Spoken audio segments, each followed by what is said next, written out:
Olá, meu nome é Antônio Roberto Vinha, eu sou cientista político. Estou no Parque de Porto Alegre. Quis mudar um pouco os ares, ficar um pouquinho no lado de fora. Gente, eu vou falar hoje sobre uma coisa chamada controle social cidadão. Vocês podem fazer controle social de várias maneiras, mas a melhor forma de fazer isso é indo para a rua, saindo de casa. Pessoas de terceira idade, principalmente, quando se aposentam, não tem condição, às vezes já tem uma vida de experiências, uma bagagem enorme, alguma coisa que possa transmitir, e às vezes não tem para quem transmitir.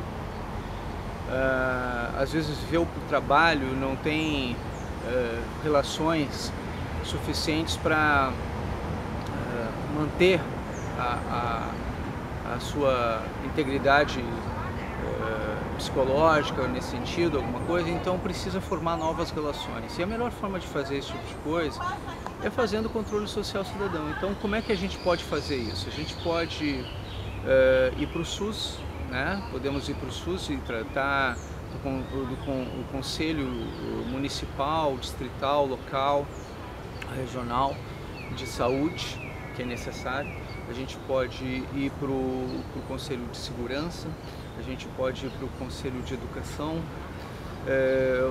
podemos fazer parte de associações de bairro, associações de rua, dá para se fazer associação de rua. O controle social ele é extremamente importante e é o que faz com que... cheio de mosquito aqui. O que faz com que a gente consiga fazer a transformação de uma sociedade, né? Então essa sociedade ela precisa de gente que faça a sua parte, e a forma de fazer isso na base não precisa ser de esquerda para se fazer isso, pode se fazer também pela direita. Muita gente acha que esse tipo de coisa é feita só pela esquerda, e aí que está o erro, porque quando o poder ele não deixa vaga e alguém vai lá e ocupa. E se você não está ocupando a sua parte, se você não está fazendo a sua parte, não está fazendo controle social, grupos de esquerda ideológicos vão tomar a posse desses espaços, conselheiro tutelar, lideranças regionais, locais. Se acontecer, por exemplo, amanhã depois um voto distrital misto, estas lideranças que são políticas e ideológicas, por exemplo, o projeto da Rede Sustentabilidade, é todo com base nesse grupo, nessa fatia da sociedade. Por quê? Porque elas estão ocupadas por grupos de esquerda. Se você entender que isso é necessário para o controle social cidadão, é necessário para a gente poder fazer a transformação social, ele tem que ser ocupado também por gente com pensamento de direito, com pensamento que faça a sua parte. E os aposentados têm condição de fazer isso.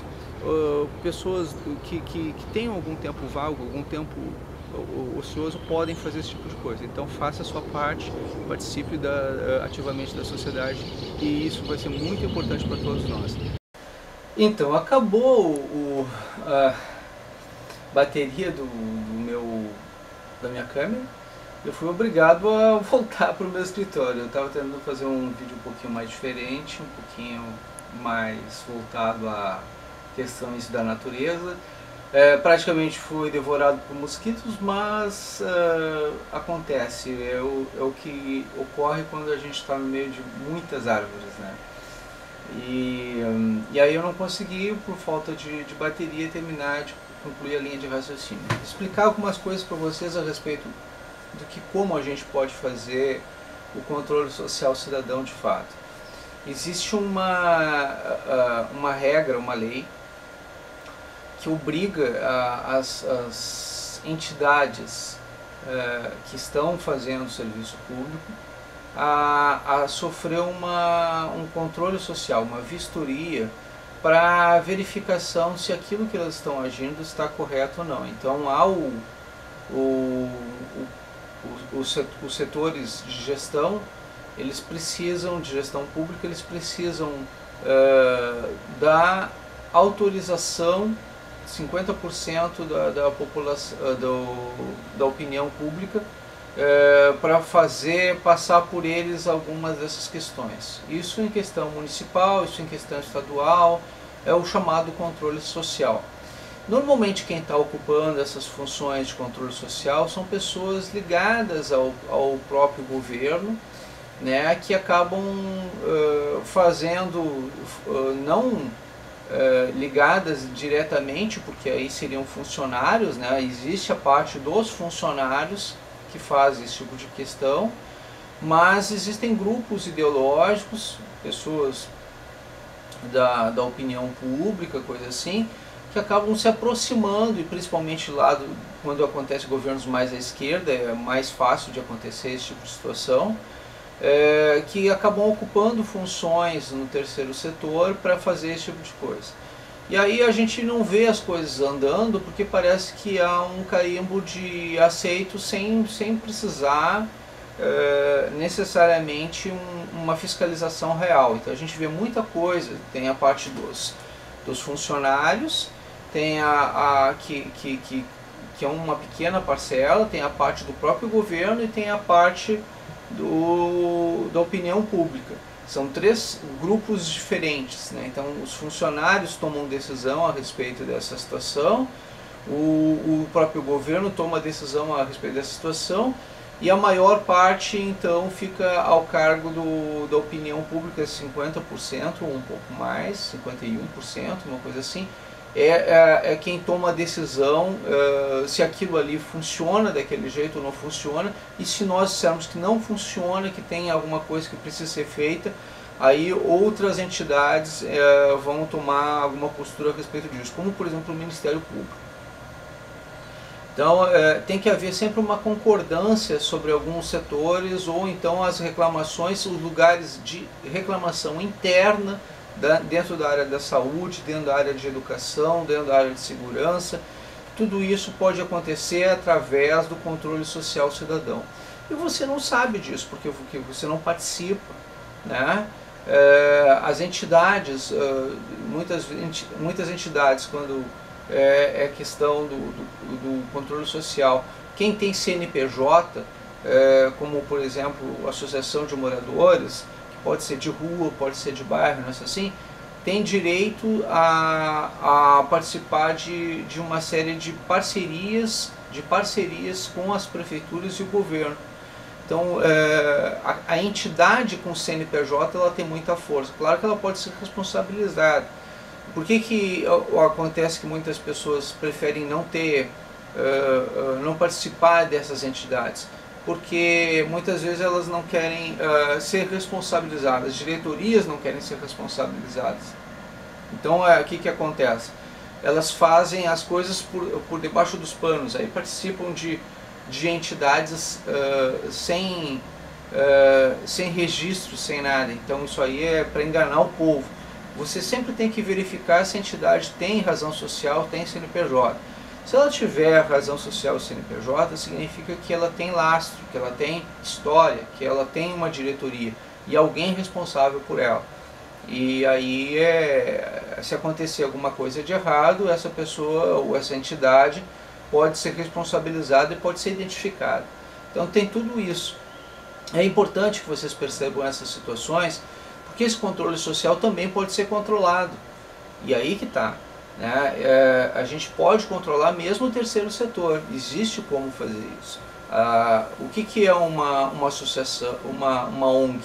Uma ONG é uma organização não governamental, ela pode ser ONG, né? Ou ela pode ser OCIP, Organização Social de Interesse Público.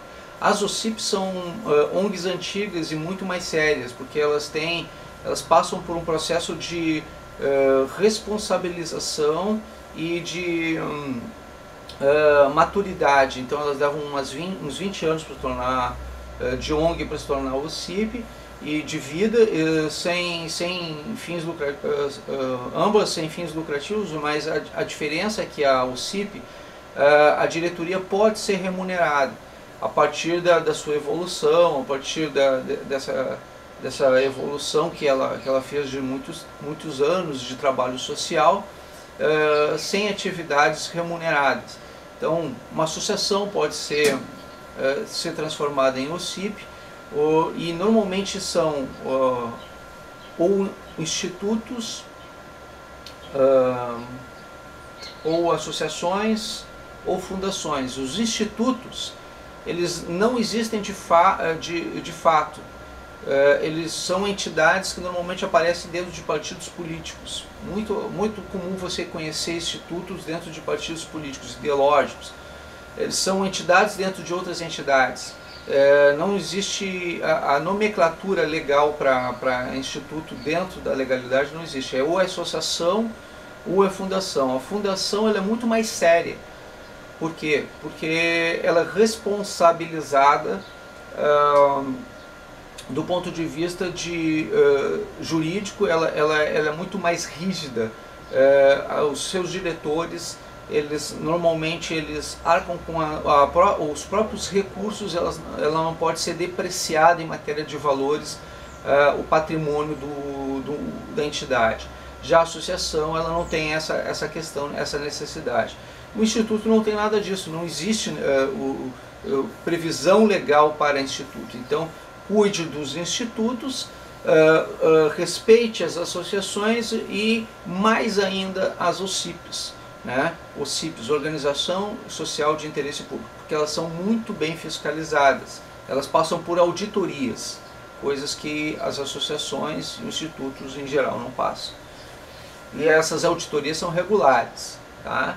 Então, só para vocês terem a noção, a diferença do que como é o controle social, o que vocês podem ou não fazer. Vocês, como cidadãos, podem controlar o terceiro setor, que são as organizações não governamentais, né, associações, institutos e fundações, ou podem controlar também os governos. Né, e, deste modo, vocês, como cidadãos, se tornam mais ricos em informação. Tá? Essas são as dicas de hoje. Né? Eu, por exemplo, faço parte de várias entidades. Essa aqui faz parte da Liga da Defesa Nacional, né, que é a da Conex. Eu estou fazendo parte de um grupo que é de ex-soldados, ex-integrantes, não só soldados, ex-integrantes do 12º RCMEC, que é o Regimento de Cavalaria Mecanizada, que está extinto, não existe mais, né? E a gente ainda existe um quartel lá naquele local onde era o 12º RCMEC, e de vez em quando a gente faz encontros lá. Então vou deixar agora para vocês um almoço de confraternização que nós tivemos lá no 12º RCMEC, né? Para vocês verem que a gente cria laços. Quando a gente faz alguma atividade, a gente pode criar laços. Esses laços eles podem, eventualmente nós fazemos algumas atividades beneficentes, a gente marcha no dia 7 de setembro, a gente se reúne, tem atividades sociais, né, atividades de controle social, é uma série de coisas que dá para ser feita. Então a unidade, a unificação, a aproximação de grupos, ela é muito interessante, isso em qualquer idade. Tá ok? Muito obrigado pela atenção dispensada.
Mesmo fiscal